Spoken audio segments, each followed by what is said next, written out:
जरी मी गायनेकॉलॉजिस्ट असलो तरी मी कॉमनली हेअर लॉसच्या तक्रारी घेणाऱ्या स्त्रिया खूप बघतो. बेसिकली आम्ही विमेन बघतो आणि एक कॉमन तक्रार असते की माझी केस आजकाल जास्त गळायला लागली. आपण थोडं फिजिओलॉजीकडे वळूया. केस तयार होतात त्याला ॲनाजन, केटोजन, टेलोजन असे स्टेजेस असतात. म्हणजे केस तयार माझे नाही आहेत पण केस तयार होतात आणि झडतात.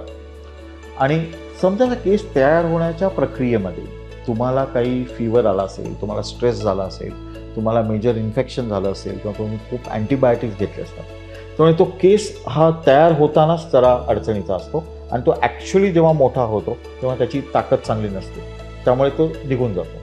पण याचे तुम्हाला डेंग्यू झाला त्याच्यातून रिकवर झालं पण त्याच्या 2 महिन्याने एकदम केस जाणं चालू होतं.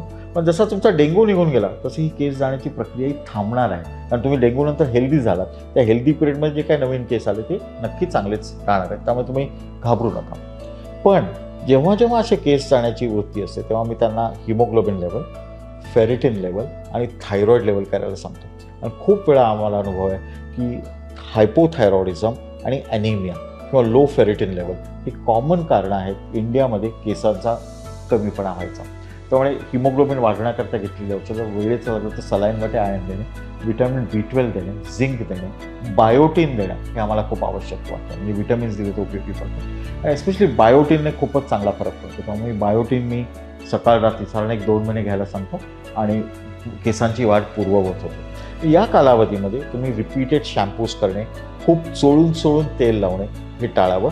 शक्यतो लाईट ब्रश वापरावा, खूप असा जाड ब्रश वापरू नये. जे दाट असेल आणि खूपच केसाचे उंच तुम्ही लाईट ब्रश वापरा किंवा केसाची जास्त हाताळणी करू नका, म्हणजे केस जाण्याचं प्रमाण तसं कमी राहील. पण हे पूर्णपणे रिकव्हरेबल असते.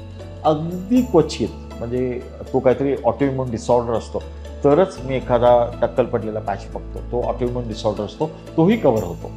पण अन्यथा केस जाण्याचं हे पूर्ण रिकव्हरेबलच इश्यू असतो.